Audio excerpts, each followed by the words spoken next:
So let's go to my whiteboard here really quick.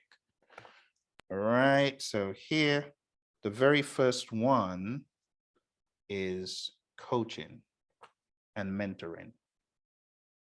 Coach and mentor. Did you know that this is your role? This is part of what you're supposed to be doing as a Scrum Master. So in the organization as a whole, this is one of the things that you're meant to be thinking about, not just in the world of the team, but in the entire organization. Your role as coach and mentor is front and center. Coach the team, mentor them in good practices, help them to understand how best to practice Scrum. That's one of the things you're meant to do. So that's number one. All right. Number two. Number two is understanding the concept of a self-managing team. So in the Agile Manifesto, when it says, give them the environment and trust they need and trust them to get the job done, trust them, right? So if you trust them, they can manage themselves. They can do what they need to do to self-arrange and self-lead and self-coordinate. So you got to remember that. Self-managing team is a major hallmark in the world of Agile and, of course, Scrum. The next thing you really want to focus on is know your artifacts. And don't just know them on the surface. I mean, really going into your Scrum guide and knowing the product backlog, the sprint backlog, and the increment, right? Some people would say PSI. They don't call it that anymore. It's just the increment or increment in the Scrum guide. So know your artifacts. Next, you got to know your Scrum team inside out. And you got to know who does what. So I would say, when we talk about the configuration of the 353, you got to know your product owner, you got to know your Scrum Master, and you got to know the developers. And then you need to know what each one is responsible for and what each one is accountable for. Now, if you haven't spent time doing this, I want to call your attention to it more as I go through this with you. So let's go to scrumguides.org and let's jump into that page real quick. All right, so right here, you read it online. Let's go to the role. So we've got developers. So you can see developers are the people that are committed to creating any aspect of usable increment, blah, blah, blah. But then it says developers are always accountable for, watch these, you got to know what they're accountable for. You see what I'm saying? Because for every one of these roles, there's things that they may be responsible for and things they may be accountable for. So always accountable for these things. See that? All these things here, that's what they're accountable for. See that? All right. You also see for the product owner is accountable for effective product backlog management, developing and explicitly communicating the product goal, creating and clearly communicating product backlog items, ordering the product backlog items, and ensuring that the product backlog is transparent, visible, and understood. You got to know this really well to know, okay, what is this role accountable for and what is that role accountable for? Now let's take a look. You see the language is very specific. You know, when it talks about accountability, it says the Scrum Master is accountable for establishing Scrum as defined in the Scrum Guide. So if people are not practicing Scrum the right way, it's a job of the Scrum Master to educate those individuals. You got to keep that in mind. All right. So just knowing what each person on the team does, right? Product owner, Scrum Master, and developers is very important. All right, moving on to the next one. The next one is number 5. And this is Scrum Values. And we've already talked about the Scrum Values. This is just a general reminder, you know. CFOs respect courage. Now, that statement helps you cram them a little bit, right? Because respect and courage are the last two. I just have a funny mnemonic: CFOs respect courage. People who are courageous to say they need more money. It's just a funny play on words. But the openness, right? That's O. The F is for focus, and the C is for commitment. So you've got commitment, focus, openness, respect, and courage. So you got to know them as well as possible. All right, so that's the values. Now, when we talk about number 6, the DOD, this is big, the definition of done. So going into this exam, you got to understand what done means, right? And again, if you go back to the mothership, like I say, it's the mothership, the definition of done, right? You hear done being talked about a number of times. Instilling quality by adhering to a definition of done. Let's see where else done is. Done is mentioned. Okay. So here's a commitment, definition of done. They got a whole section on done. So before you exam, make sure you read this. The definition of done is a formal description of the state of the increment when it meets the quality measures required for the product. You see the language is specific to the increment. There's a difference between done in Scrum when we say increment versus when we say acceptance criteria for a story, should that whole dialogue ever come up. Done is for an increment, all right? And done just means it meets the quality measures required for the product. I would highly advise reading everything that you've got in the definition of done. All right, next thing that we have here is the concept of product backlog management. Product backlog management, you got to understand how it's done. So even though it's not explicitly said that there's a ceremony or an event is the right word, right? There's an unspoken event called backlog refinement. But in the world of Scrum, it's not a mandatory event. You got to remember, it's not mandatory, but it's something that should be happening. And product backlog management is a job of the product owner. The product backlog should be managed, prioritized. You're going to be breaking down epics into smaller pieces. And just remember, when I say epics, this terminology is not in the Scrum guide. So you're breaking down bigger requirements or bigger requests into smaller pieces. That is really what you're doing in this world. So you will not find the word requirement in the Scrum guide, but if you go to the product backlog to understand what's in it, it said the product backlog is an emergent ordered list. Let's go there so you can see it. There's some subtleties. An emergent ordered list of what is needed to improve the product. You see, it's a list of what is needed to improve the product. You could also think about it as a list of what you need to do as far as the product is concerned, right? But you got to remember that it's a job of the product owner for sure. All right, let's move on to the concept of empiricism. Number 8, empiricism. So what you're going to find in the Scrum guide is Scrum is founded on empiricism. And I'm going to quote that exact piece. It says, let me actually mention the very first place that you find empiricism in the Scrum guide. All right, it says, under Scrum theory, let's go there real quick. It says Scrum is founded on empiricism and lean thinking. Empiricism asserts that knowledge comes from experience and making decisions based on what is observed. Lean thinking reduces waste and focuses on the essentials.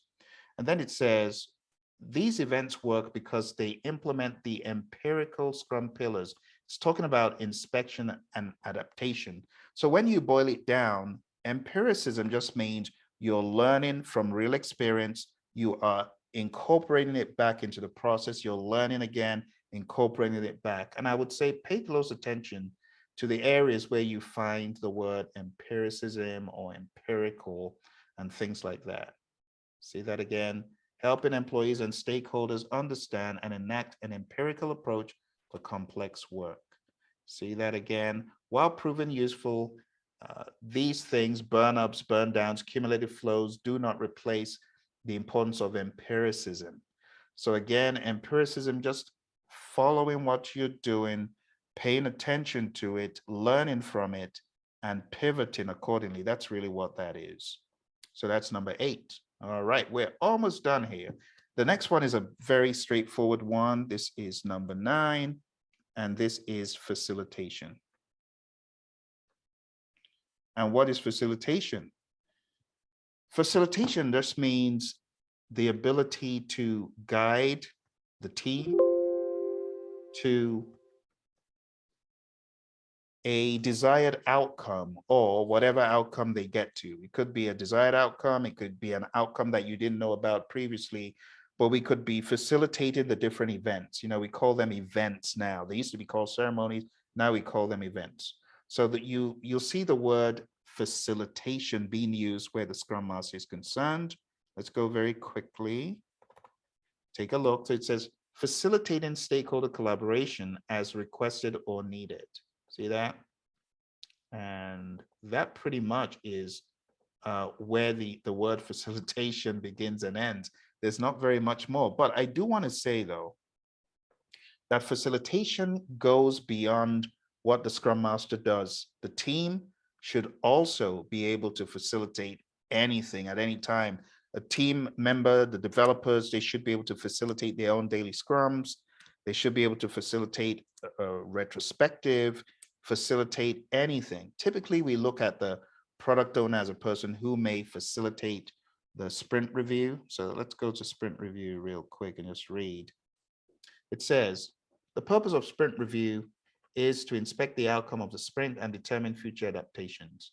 Let's see. The Scrum team presents the results of their work to key stakeholders, and progress towards the product goal is discussed. During the event, the Scrum team and stakeholders review what was accomplished in the sprint and what has changed in the environment. Based on this information, attendees collaborate on what to do next. Product backlog may also be adjusted to meet new opportunities. So you see there are little subtleties about things that happen in these meetings. Well, all of these things are facilitated, and it doesn't have to be the Scrum Master facilitating everything. It doesn't have to be a product owner that facilitates the sprint review, although you would typically expect, because they know what's happening in the business, they're bringing in other stakeholders that they know from the business to be part of that sprint review. So typically it would be the product owner that you could expect to do that. Doesn't have to be though, could be anyone. Anyone on the team who is capable should be able to do that. All right, moving on to number 10. Number 10 is stakeholders and customers. So what do we need to know about this? The Agile Manifesto says business people and developers must work together daily throughout the project. So think about that.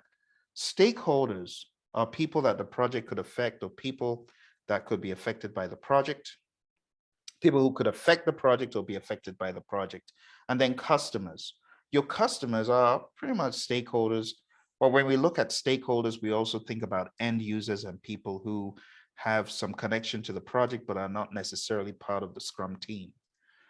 The next one is events. Let's talk about events.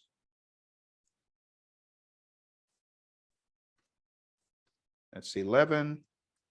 And when we talk about events, you know, in the world of Scrum, we have 3 events, or 5 events, I beg your pardon, 5 formal events. So we have the sprint itself. You need to remember the sprint is a container. So look at the sprint as a container, right? And within that container, you've got sprint planning as an event. You've got the daily scrum as an event. You've got the sprint review as an event, and you've got the sprint retrospective as an event. And look, they're all contained in the sprint. So the sprint is one event that is a container for all the other events. And that's how you need to look at it and know the tiny little things that, you know, that happen in each one. So again, my advice, my friendly advice, And I know I've taken more than enough of your time. I'm sorry.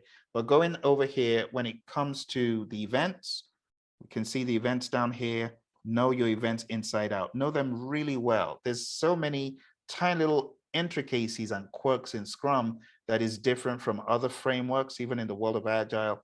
You got to pay close attention to those tiny little minutia, because those could come back to bite you in a question. It could be there as a clue, and you need to be able to observe, okay, what exactly is this saying? All right, moving back into our last few for this.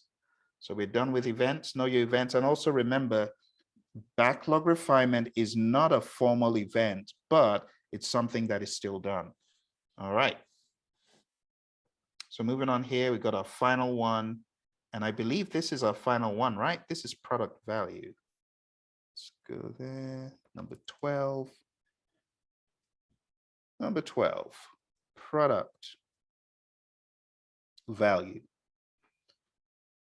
So the key thing to remember here is that we are working on this because we believe it is of value. If it's not of value, we shouldn't be working on it, right? Working on the right thing is very important. Otherwise, you're not going to get value at any level. You're just going to get busy work, and you're going to get something that no one uses. So you find the word value appearing kind of early in this whole thing. So let me take you again to the Scrum guide very quickly here. It says, Scrum is simple. Try it as is and determine its philosophy, theory, and structure. Help to achieve goals and create value. You see that? And even earlier on, it says, the Scrum team turns a selection of the work into an increment of, again, that word value. And up here, Scrum is a lightweight framework that helps people, teams, and organizations to generate value through adaptive solutions for complex problems. That's your goal, value, right? It says artifacts that have low transparency could lead to decisions that diminish value and increase risks, and things like that. So wherever it's talking about value as it pertains to a product or value the team is delivering is very important. If it doesn't offer value, we shouldn't be doing it. That's the mindset. We only want to do things that are valuable. We want to cut out the crud, cut out the fat. Okay, and that, my friends, is pretty much it. And I want to give a big thank you to our friend Caroline, who joined me on the journey. And here we go. So Caroline, have you got any questions about this? We all good? Thank you so much. This narrows everything down because there's so much information out there. There is that you could end up going down a rabbit hole. Absolutely. Okay, Caroline, I'm glad we could do this. Thank you very much for giving me your time. I'm going to stop the recording. And if you found this to be useful, don't forget to hit like, subscribe, share with your friends. This is part 2. We didn't talk about the last one, forecasting and release planning. Now, to talk about this one, I will show you a PowerPoint deck real quick, not to go too into it, but you need to really understand what exactly is happening here. So when you are planning releases, it's different from sprint planning.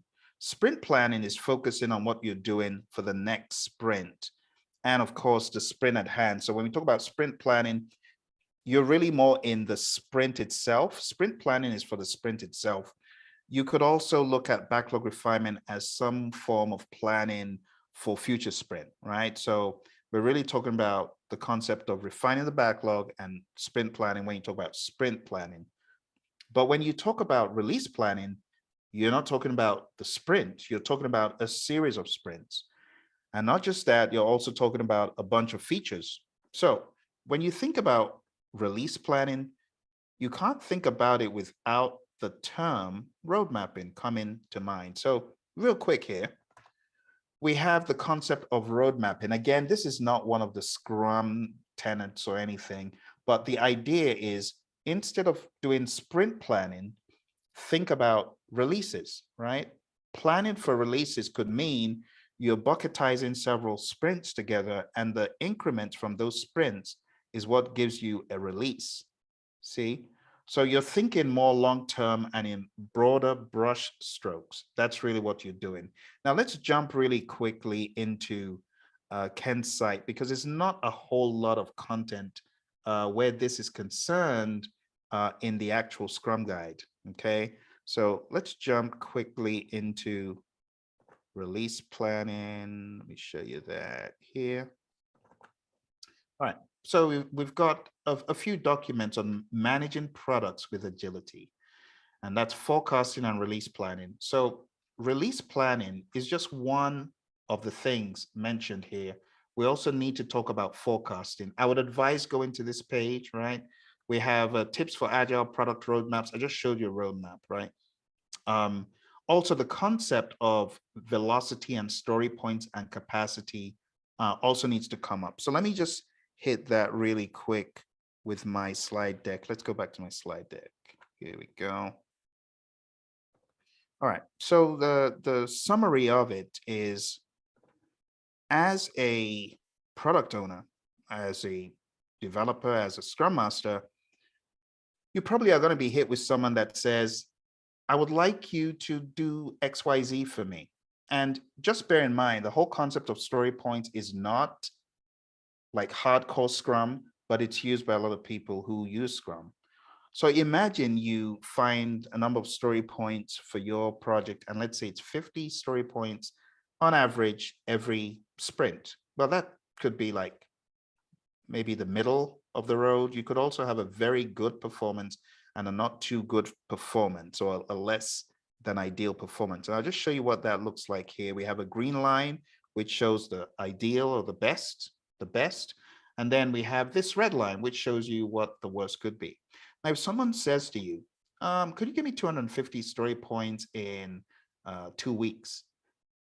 Or 2 sprints. So down here, we've got the convention of sprints or weeks. Let's say we're talking sprints. Someone says 250 story points is what I need. Can you do that in 2 weeks?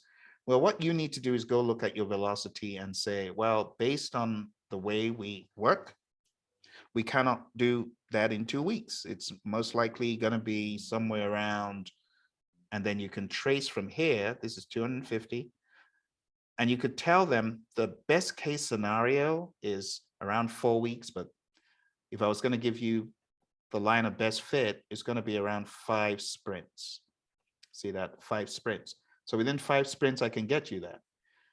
On the flip side, if someone comes to you and says, what can you do for me in 3 weeks?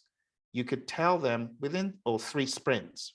Within 3 sprints, you could give them an estimate of between this and this.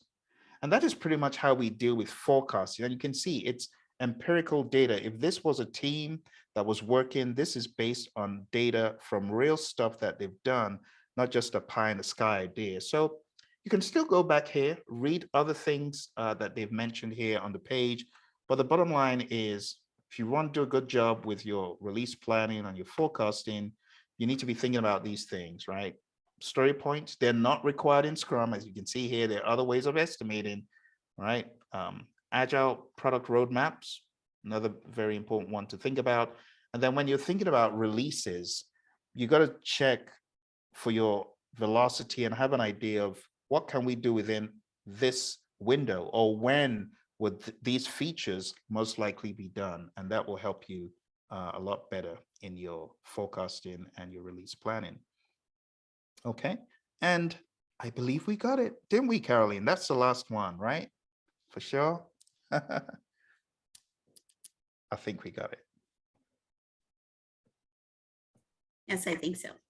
All right, thank you, Caroline. Many thanks for helping us move forward with this. Everyone else, I hope you found value from it. Remember, this is a second video in a series of 2. All right, so look for the first video so that you get the full value of what we're talking about. Bye for now.